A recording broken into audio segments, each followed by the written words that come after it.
Okay, sorry, I had to end the video because something was wrong. So today we are doing a review on my Hoover Rewind. This is not the Elite Rewind. For some reason, for my model, they took away the Elite, and they just did Hoover Rewind. I don't know why. It's pretty clean right now, so you'll get a pretty good visual. So it's got 1, 2, 3, 4 height adjustments. You can't just turn it, you have to push down to make it easier. I mean, you can turn it without pushing it, but it's pretty loud and pretty harsh on it. It's got 12 amps, Hoover lifting right there. Not much on the front. It's got a window. It's got the filter right here. A little dirty. Oh, by the way, guys, if your vacuum has a little freshener thing right there, it's a little thing that almost looks like this mesh stuff right here. See that?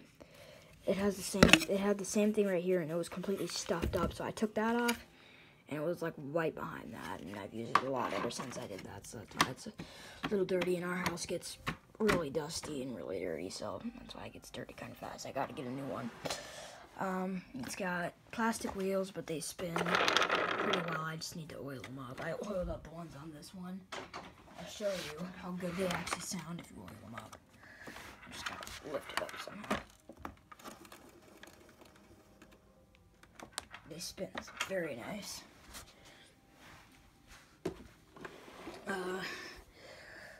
It's got a system check indicator right here, so it'll like turn halfway red if there's like a simple clog or the filters are completely clogged or whatever. If it's really clogged, it's all the way red. But it's got a button right here.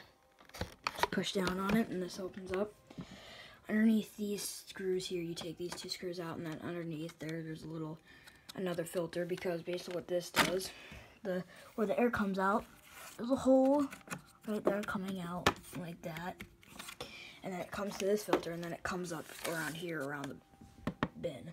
So it also has to go through that filter in there. So you have to take this off every once in a while to clean it. But I've taken these two screws off like twice just to make sure that the filter looks okay.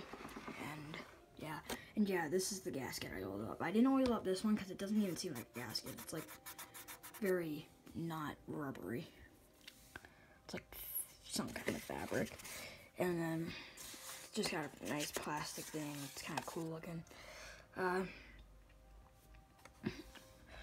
One nice thing is they have these little things coming out around the bin to help hold the bin secure more so that the latch doesn't break. I've had that happen quite a few times to me. You've got a brush, a pretty nice brush. It's more fluffy. A lot of vacuums are just hard as rock. And then you've got, I did do a review on this thing once, I think, but it wasn't too good, so. And then you've got a turbo brush. So that's all the attachments this thing has, you know. Not the best amount, but for a standard vacuum. And for, in some places, or online, you can get one of these for 40 bucks. That's pretty good. But here's the little turbo brush. Spins really nice, so it's easy for the suction to pull it. It's got lots of blades. A lot of my older, the one I use for this, it doesn't come with one, but I use the one off my Eureka Multi-Cyclone if that doesn't work. And it has way less little blades than this. And then you can see the little belt in there. You can replace the belt, or you can just get a whole new thing. I need to take mine apart. There's 2 screws there, and then you can clean out all this dust. Not in any rush to do it though, because it's not too bad. But yeah, and then you got a crevice tool. Pretty nice. And then a decent sized extension wand. And then another brush. This is my main vacuum, by the way, so that's why it's like kind of dirty. As you can see, no little thing sticking up here to hook it onto the rest of the cord, because you don't need that. So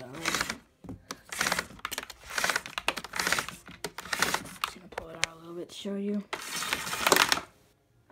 Sometimes it does this, but sometimes you have to just put your hand there and make sure you don't let that swing in, because these are just kind of glued onto there and kind of squeezed onto there.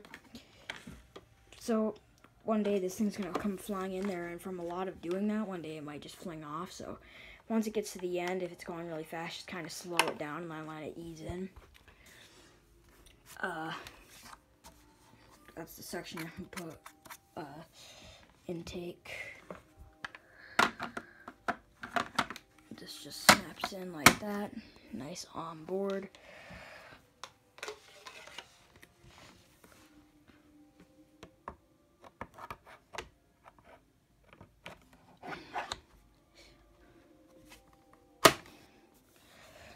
Brush goes right here.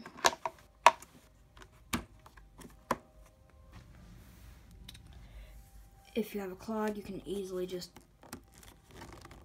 keep the hose off, but I don't want to do that because it's like really annoying.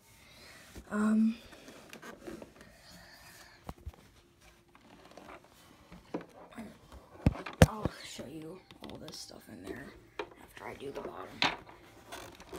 So on the bottom, you have a fairly decent brush roll.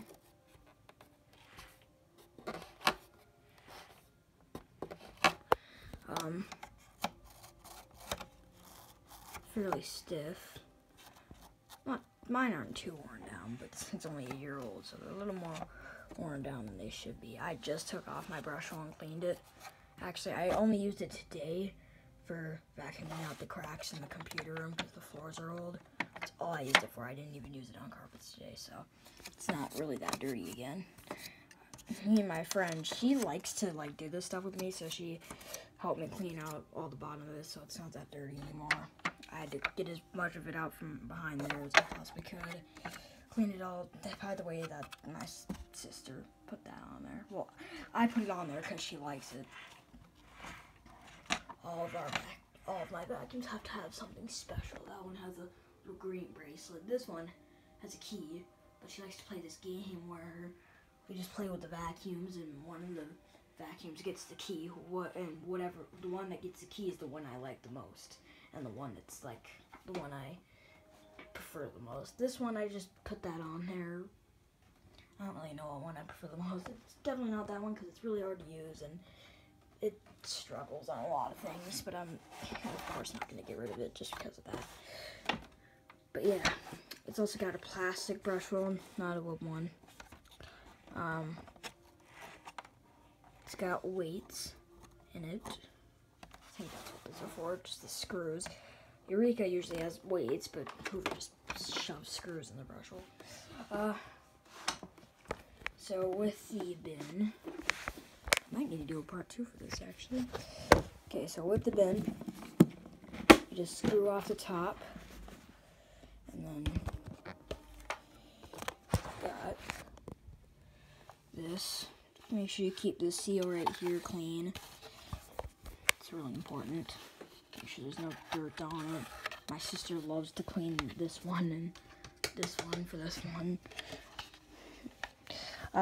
See that little spring there? If you have an air compressor or another vacuum or a shop vac, just vacuum out all that dust in there so that this thing is as accurate as it can be. Clean this all out in here. This thing's just there to help hold this in place. Then you've got this filter. Now I only used it a little bit today, so this isn't that dirty. I just washed it yesterday. So, well, no, the day before yesterday, so it took like 2 days to dry. So the filter's really nice and clean still, and it's kind of coming apart. They say you have to replace them every 2 months, but as long as you wash them quite frequently, you don't need to do that. Then you've got Cyclone. This part's a little dirty.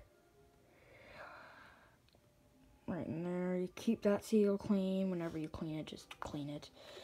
Then you've got little holes in here. Try to get those clean. You see, mine aren't the best, but I try. Keep the seal clean, especially because otherwise there goes your motor. Make sure you can see through right there. Make sure you can see light. There's some junk in mine, but I'll see you in part 2. Actually, I'll just show me emptying this. That was all that just came out of there was just